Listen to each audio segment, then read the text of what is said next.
Welcome to the Global Security Forum. We're talking with Ambassador Sales, who's run the Counterterrorism Bureau at the State Department since the beginning of the Trump administration. Thanks to the Sufan Group for enabling this discussion. Ambassador Sales has recently also taken on the additional responsibility of being Special Envoy to the Global Coalition to Defeat ISIS.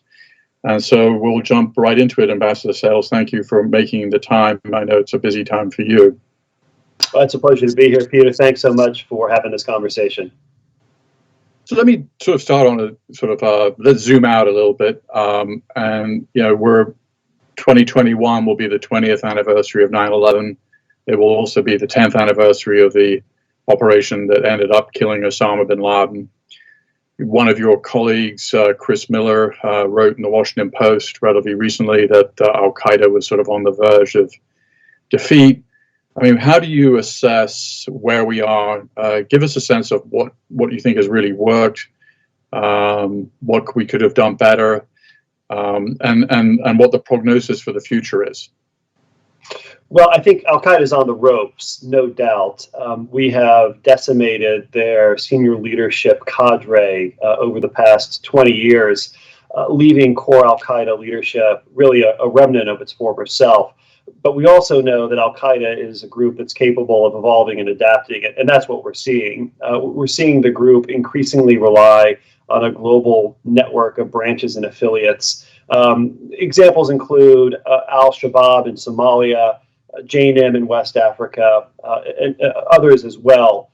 These groups are continuing to fight with a fair degree of operational autonomy without getting the message that Al-Qaeda has been eviscerated.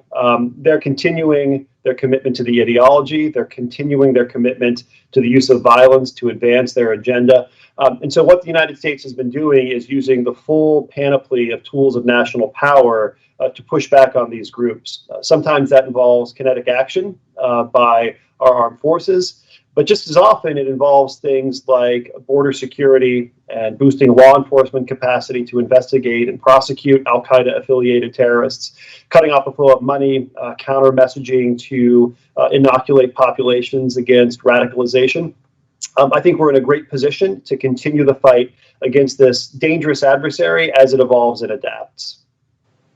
Well, on Shabab, you know, actually one of the striking things with the Trump administration is the kind of you mentioned the word kinetic action. I know you can't get into a lot of details necessarily, but the amount of the strikes that have taken place in Somalia have really dramatically gone up against Shabab during the Trump administration, at the same time that strikes in Pakistan, for instance, have really almost ceased. So kind of why is that, and what effect has it had on the group? Well, Peter, you're right. I can't really go into a whole lot of detail about those operations, but what I can tell you is we go where the threats are most compelling. In the case of Somalia, make no mistake, we have made it a top priority to degrade and defeat Al-Shabaab. And it's important to keep in mind that those efforts don't just involve the sorts of kinetic action that they make movies about or that you read about in the newspapers. Nobody's making movies about counterterrorism designations or financial sanctions. Nobody's making movies about the hard work of training cops and training judges on how to handle terrorism prosecutions. But I can tell you, those really are the front lines of the counterterrorism fight in Somalia and elsewhere. We're going to keep the pressure on Al-Shabaab, again, using all the tools of national power, because what we can't afford is for Shabaab to continue its aspirations to conduct external operations, destabilizing the region. Our partnership with Kenya is a rock-solid partnership. It is really the core of our strategic relationship with East Africa. We need to do what we can to make sure that instability and violence perpetrated by Shabaab is confined, degraded, and reduced, rather than spilling over into neighboring regions. And of course, there was a time when Shabab controlled much of Somalia.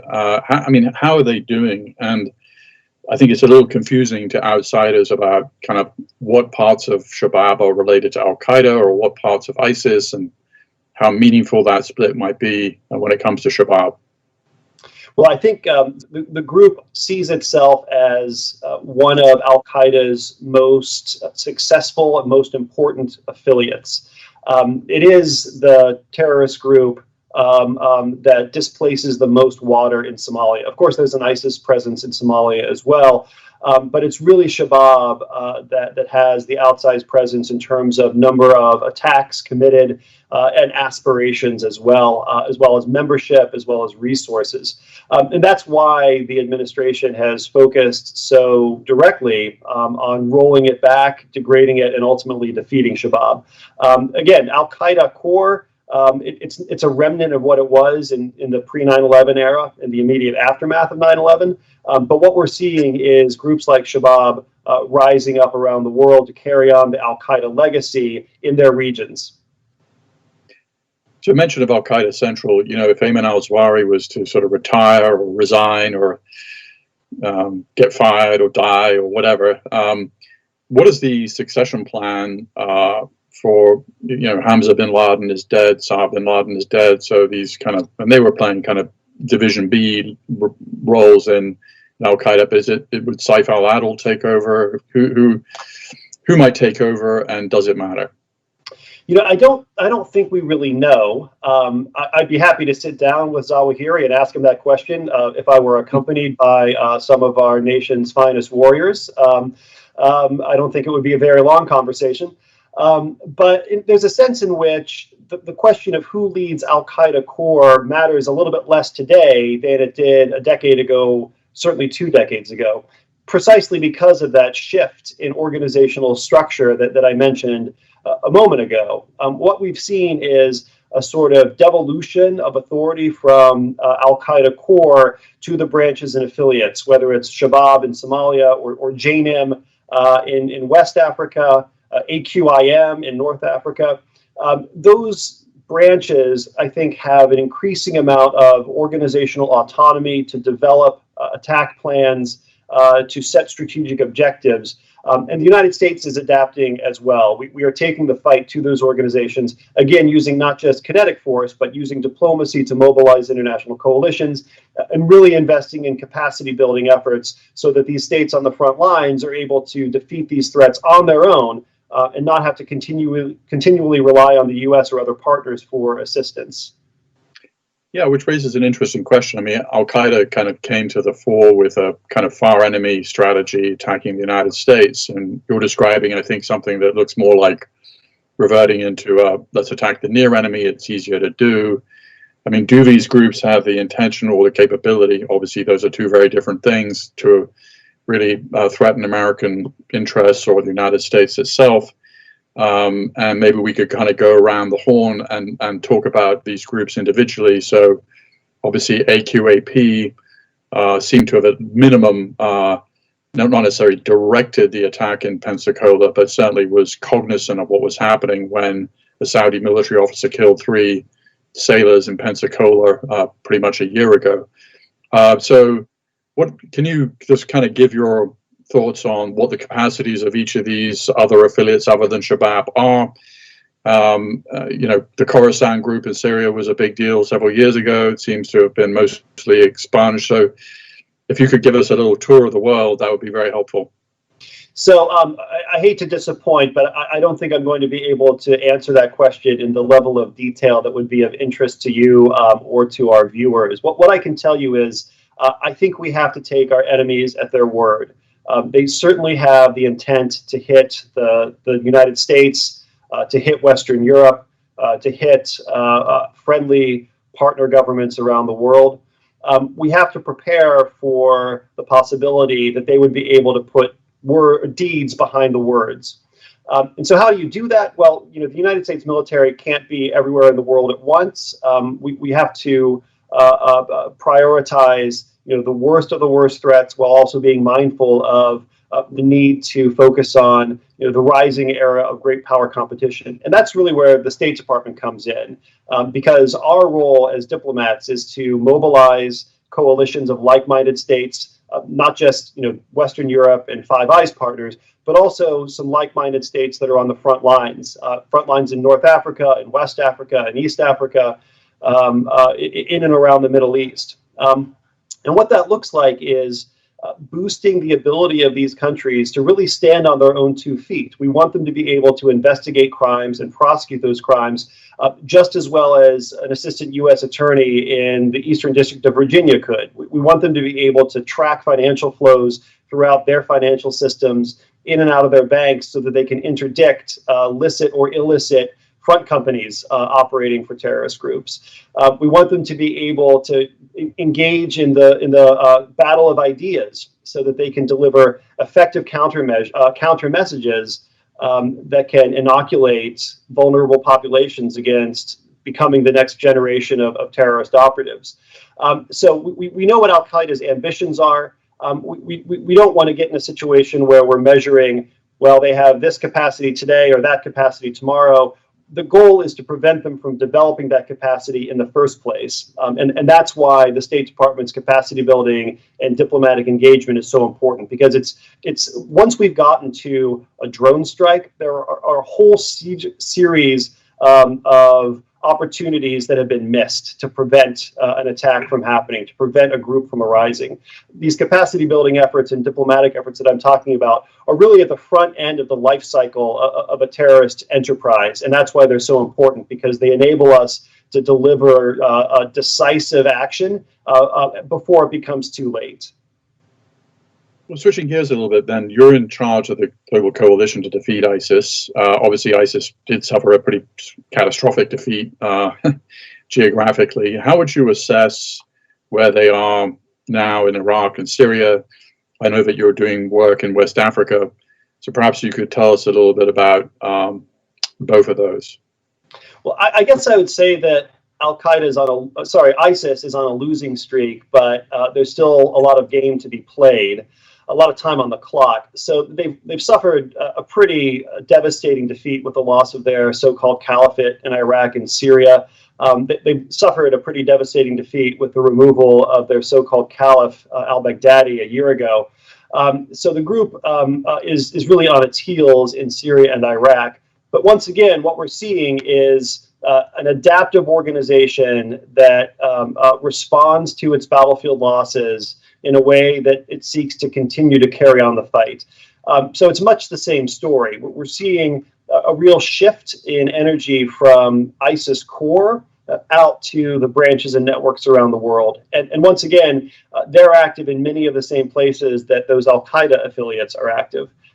In West Africa, for instance, in Afghanistan, for instance, in East Africa, in North Africa. Africa really is, I think, a key front in the next stage of the fight against terrorism, and we could probably have a 45-minute conversation just about that topic. I think what's needed is for the global coalition, which has done such an extraordinary job destroying the so-called caliphate, to take on this new mission. And that mission is bringing the same resolve, bringing the same pressure to bear on the branches and networks that ISIS is cultivating all around the world. Now, I should also say this next stage of that fight is not going to necessarily look exactly the same as what we're accustomed to seeing in Syria and Iraq. Again, there we had a heavy focus on kinetic action with the U.S. enabling action by our partner forces on the ground. There will be circumstances where that kind of arrangement is needed to roll back and defeat ISIS branches around the world. But just as important, I think, are going to be those civilian sector counterterrorism capabilities, law enforcement, border security, counter messaging, and so on. I think the coalition recognizes that need and is ready to rise to the challenge. Just recently, we hosted a meeting of the Global Coalition focused on ISIS threats in West Africa and the Sahel. And I think coming out of that meeting, there's a renewed sense of energy within the coalition about the need to focus on this threat and to deliver particular tools that these frontline states can use, helping them take battlefield evidence and get it into courtrooms for effective prosecutions, and also toughening their borders, getting a better sense of who's coming across, who's leaving, and who might be trying to exploit their hospitality. Why is West Africa sort of particularly a particular concern? Yeah, for a lot of reasons. There are, it's almost you could describe it as a perfect storm of factors that are conducive to the emergence and rise of terrorist groups. You have nation states whose governments do not always perfectly control their territory. There are nation states with histories of abuse by security services that can be a key factor in promoting radicalization and recruitment for terrorist groups. You have porous borders, and you have surrounding the immediate core where these terrorist groups are active, a number of states in which the United States has strategic interests, thinking particularly along the coast of Africa and into the Mediterranean and on into Europe. What happens in West Africa doesn't stay in West Africa. If there are terrorist groups capable of inflicting violence on a mass scale and causing destabilization, we're going to see massive refugee flows out of the region, causing destabilization in other parts of Africa and potentially into Europe. So the name of the game is intervention at the front end of the life cycle, boosting the capacity of these partner states to be able to head off some of those negative consequences arising from these terrorist groups being active. Have terrorist groups benefited or not benefited from COVID, and how is your job made more complex? I mean, obviously, in a different era, we would be having this conversation in person, perhaps in Doha, where the Global Security Forum is usually held. So, first of all, are terrorist groups affected in any way? And secondarily, how is your job personally affected? Right. Well, I think terrorists don't want to let any crisis go to waste. So I think they're looking at COVID as a way to boost their narratives about the corrupt West and the virtuous ideology that inspires terrorism. I think they're also banking on their adversaries, that is to say, us, taking our eye off the ball and getting distracted. But I can assure you that is not the case. I'm working, my wife will tell you, the same long hours I was in the pre-COVID era today. I'm having the same conversations with partners all around the world, urging them, and they're urging us to maintain the focus and the resolve on defeating terrorist groups. There's a sense in which COVID is an opportunity to refocus our attention on the terrorist threat, precisely because terrorists are trying to exploit it to advance their messages, to exploit bureaucratic seams, or to move around the world. It's causing us to focus on terrorists in a way that I think is helpful to the conversation and helpful to strengthening our national and international resolve. One of the thorniest problems I know you have is the question of repatriation of families and fighters who are now held by the Kurds and that were part of ISIS or remain part of ISIS. How's that going? I mean, we obviously had the welcome development of the two so-called Beatles being finally extradited to the United States for the murders of Jim Foley and other American citizens. But that was, I guess, kind of unusual.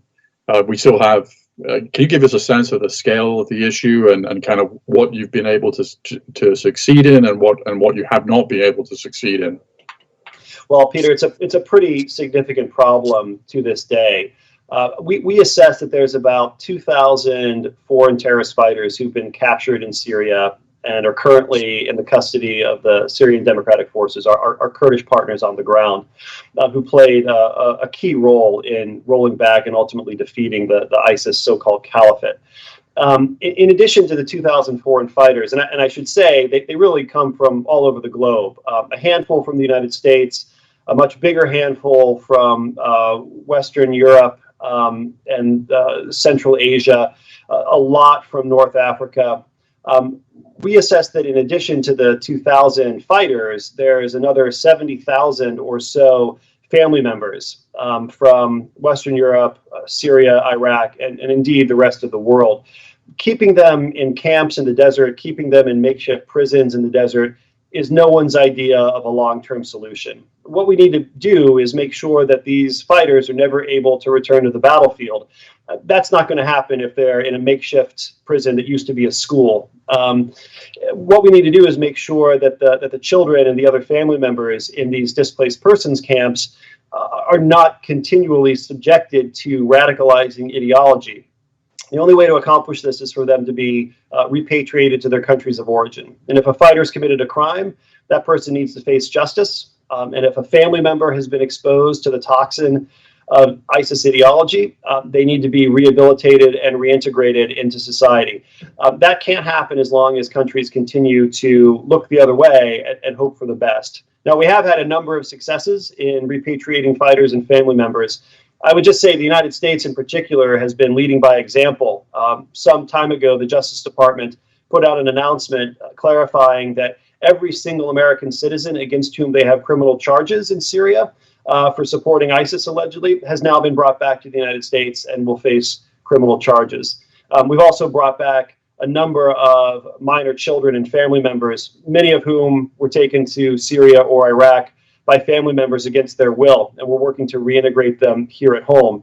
We need to see more countries following that example. A number are, make no mistake, countries like Kazakhstan, some countries in the Gulf, some countries in North Africa, they all recognize the problem. They all agree that the use of law enforcement tools to take these fighters off the battlefield for a long period of time is the best way forward. But frankly, we need to see more countries step up, and that includes some of the United States' closest traditional allies. So have any Western countries really stepped up?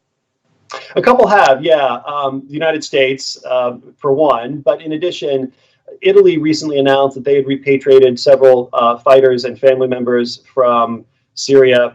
We commend our Italian allies for their leadership in Europe. And there are limits to what I can say in terms of naming names, given the sensitivities in some countries.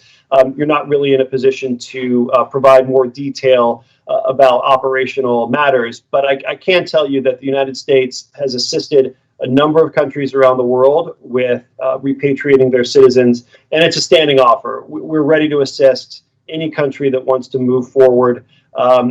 Give us a call, and we'll find a way to make it work. I mean, the appeal of the ISIS ideology seems to have more or less collapsed in the United States with the collapse of the caliphate. I mean, you're seeing, we did have the attack in Manhattan back in was it Halloween 2017 with the Uzbek legal permanent resident who killed 8 people on the bike path. But that's kind of exceptional compared, But we have seen now in France these ISIS-inspired attacks by people who really have nothing to do with the organization. I mean, what are your counterparts saying about the issue? Clearly, it would be a much bigger story, I think, here in the United States, were it not for the presidential election, which has sucked up more energy. But these attacks, these beheadings in France, seem like a pretty big deal. So, can you reflect a little bit on that? Sure. I think the lone wolf attack of the sort that we're seeing in places like France and Vienna, that is the wave of the future. ISIS as an organization, as an internally coherent organization, is really on the ropes because of its losses in Syria and Iraq. But the ISIS ideology is still a threat. And we see that every time there's a lone wolf terrorist attack around the world. Here in the U.S., we're no stranger to this. We've suffered attacks by terrorists inspired by ISIS, including I think it was October 31st of 2018 or 17 in New York City. So we're no strangers to this. But I think what you're seeing in Europe is unfortunately something that we're going to be grappling with for time to come. What we need to do to get ahead of this problem set is we need more information sharing, transatlantic and within Europe. We also need to do a better job of creating. So what we're seeing is in many cases attacks on soft targets.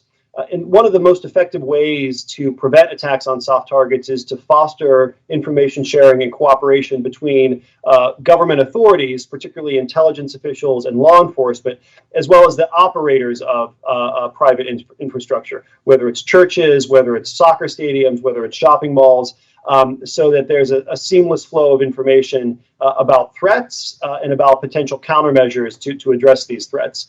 That's the sort of work that we've been doing here in the United States, and we've also been working to internationalize those best practices. I don't think it's a silver bullet. There's always going to be a cohort of radicalized individuals who can pick up a butcher knife or rent a car and do great violence with it. But what we can do is be better prepared for those eventualities and prevent as many of them as possible from happening, and be in a position to respond in real time to suppress attacks so that we keep the violence, we keep the bloodshed to the absolute minimum if and when it does occur. So the main vector of this radicalization of lone wolf terrorism is obviously the internet, which sort of that raises the question: how would you grade the social media companies? Clearly, there's a big problem of volume. I mean, I think there's like 400 hours a minute uploaded to YouTube every. Just the volume is just staggering, and Facebook has brought on thousands of people to try and take down,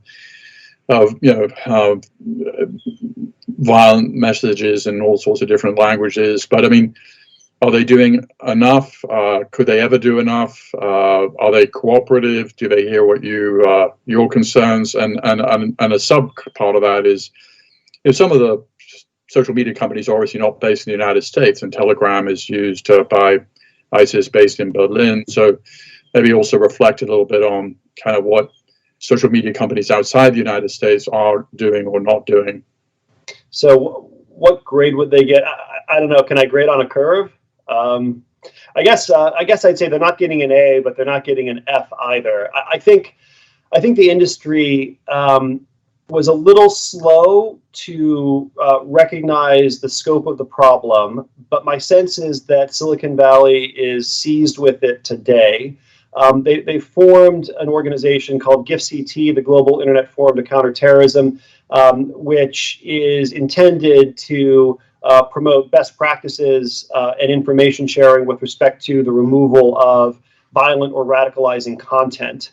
And I think they do a pretty good job of responding when presented with a request. Here is a video of a beheading, please take it down.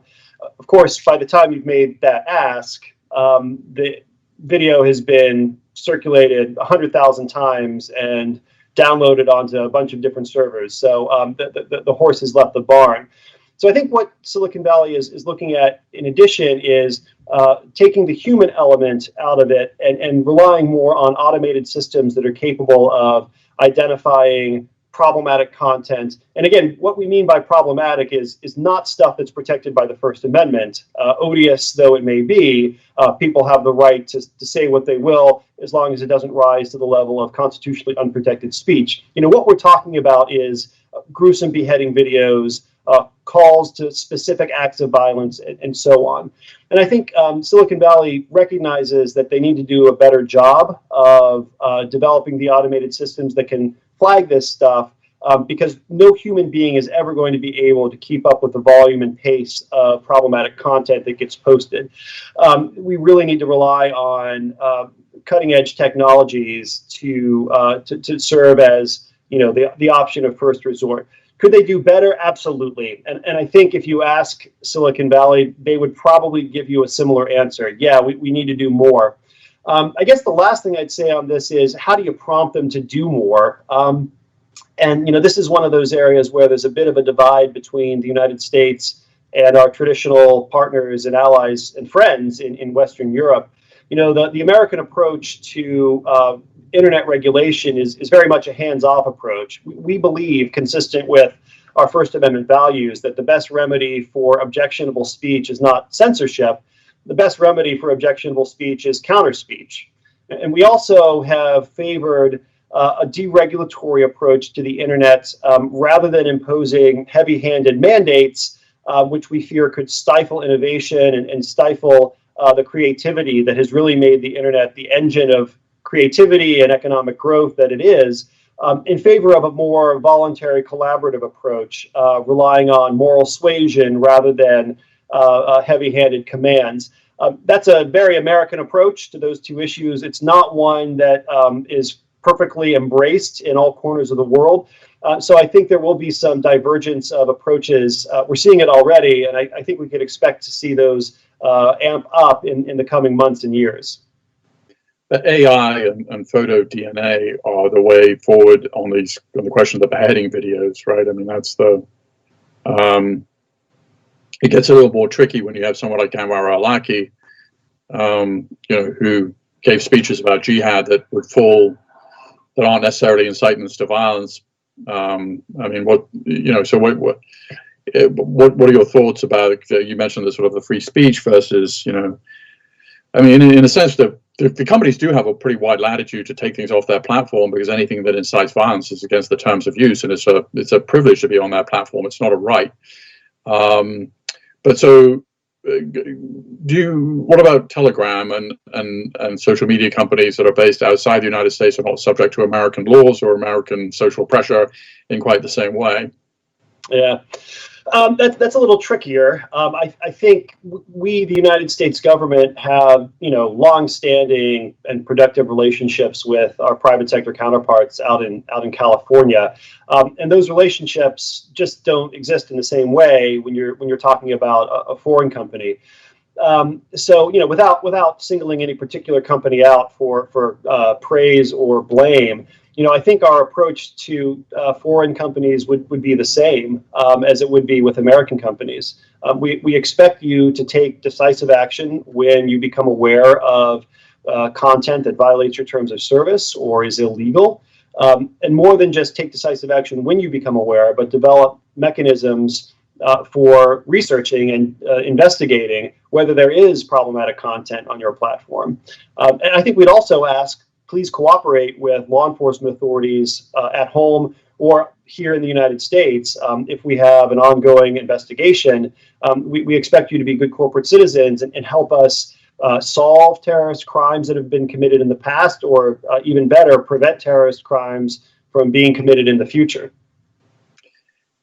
The State Department where you sit is in the middle of a negotiation with the Taliban about essentially withdrawing American forces, and we've had kind of mixed messages from Robert O'Brien, the National Security Advisor, General Milley, the chairman of the Joint Chiefs, and the president himself. Variously, some have said we're going to be gone by Christmas. No, we're not going to. We're going to be kind of conditions based, according to Milley, and Robert O'Brien has said we'll be down to 2,500 by early 2021.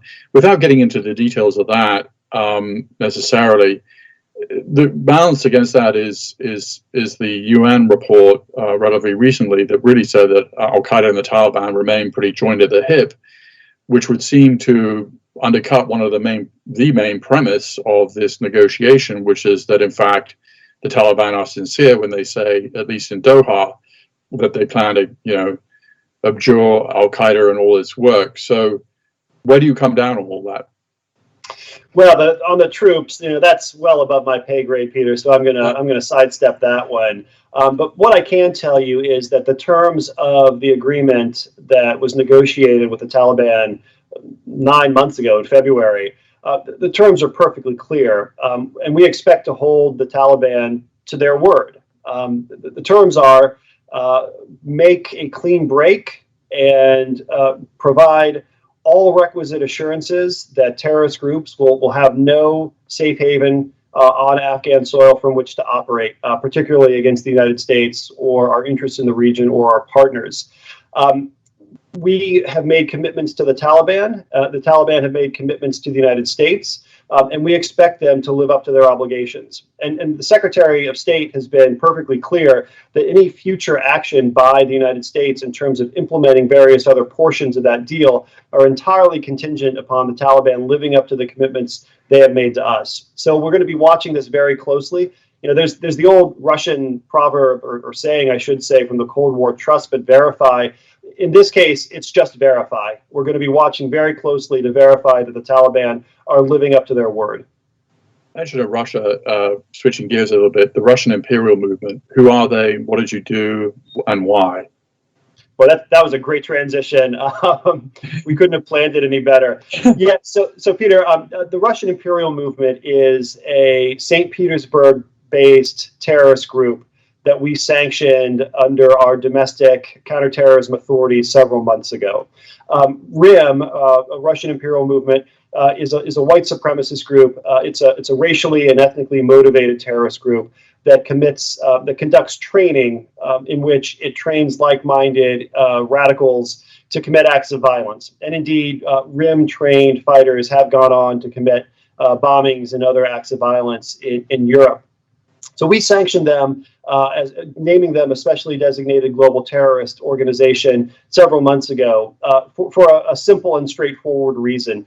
They met the criteria. The criteria we use to designate terrorist groups are the same, regardless of whether they're motivated by Marxist ideology, ethno-nationalism, Islamism, or any other grab bag of radical ideologies. We use these tools in a neutral way, and no group is immune from designation under American authorities where they meet the statutory criteria. So this was the first time, I should end here by saying this was the first time the United States had ever designated a white supremacist terrorist group as a terrorist organization. And I think it's a sign of how committed we are at the State Department to addressing all forms of terrorism, regardless of the underlying ideology.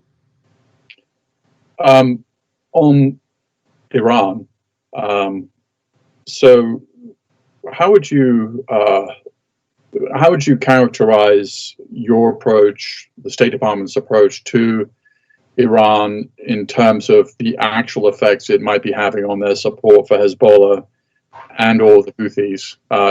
Has the maximum pressure campaign meant that the cash going to Hezbollah is going down, or the supplies going to Houthis going down, or has it made no impact? Well, I think the maximum pressure campaign on Iran certainly has had a significant effect on proxy groups like Hezbollah. We know for a fact that Hezbollah's coffers are not being filled to the brim like they were prior to the Trump administration turning the financial screws on Tehran.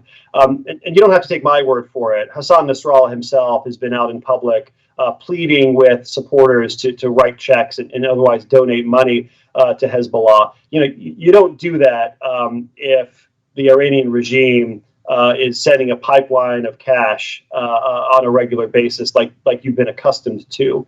Now, that's a great success because every dollar that does not go from Tehran to Beirut is a dollar that doesn't line Hezbollah's pockets.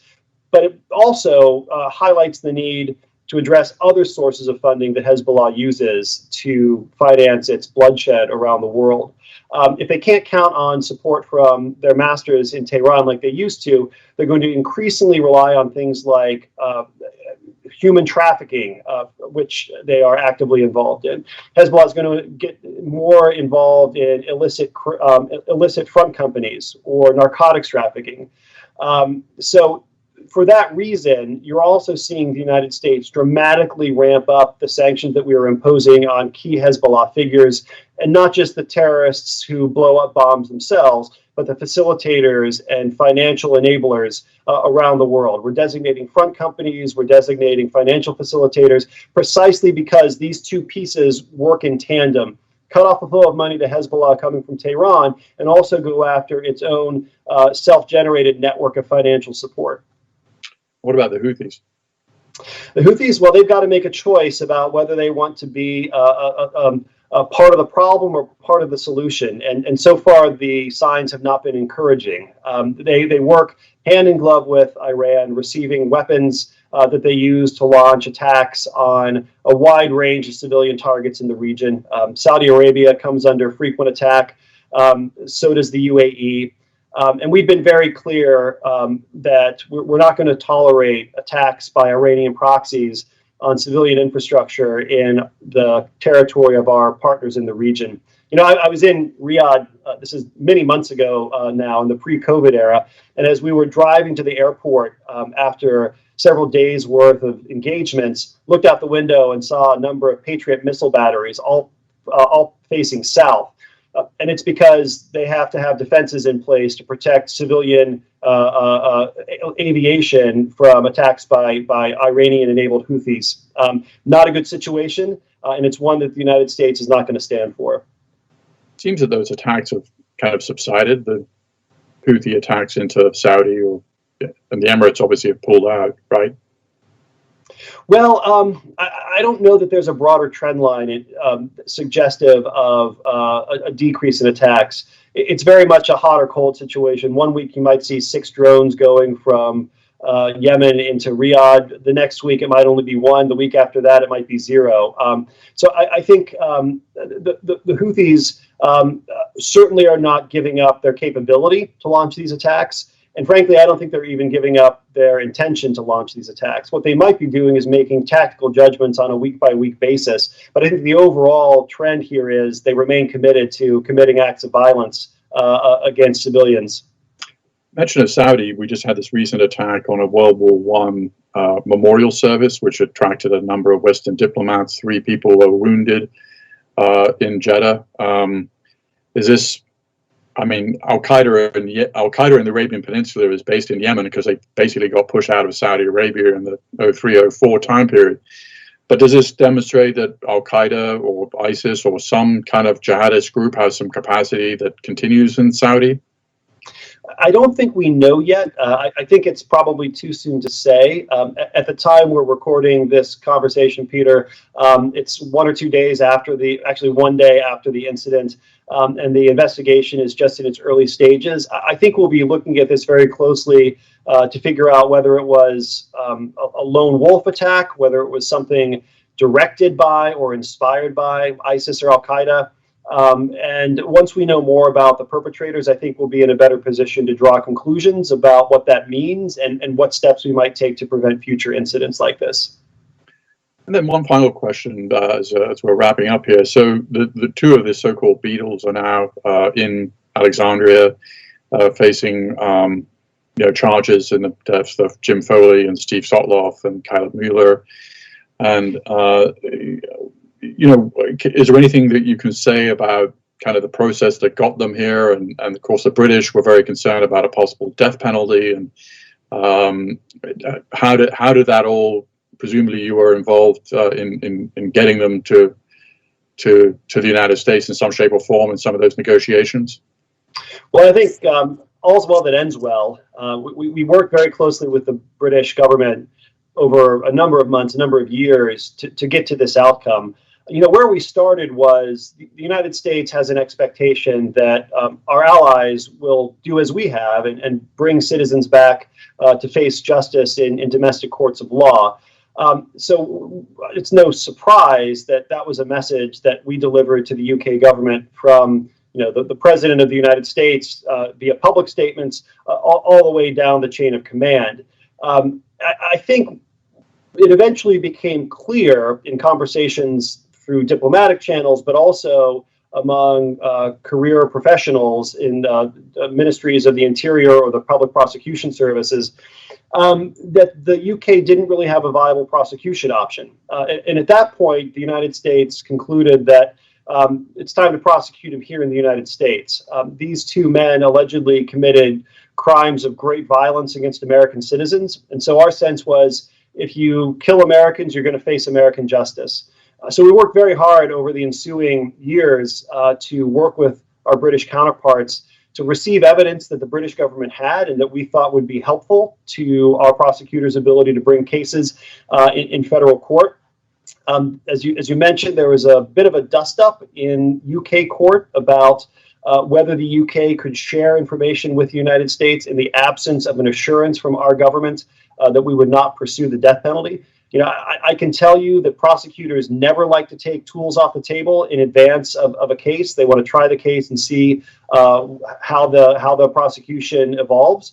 But in this case, we assessed, the Attorney General assessed that it was time to take action. Keeping the Beatles in limbo in the region without a clear path forward was no longer tolerable. And so the Attorney General made the call that he was willing to take the death penalty off the table in order to get the evidence from the UK government that would enable a prosecution here.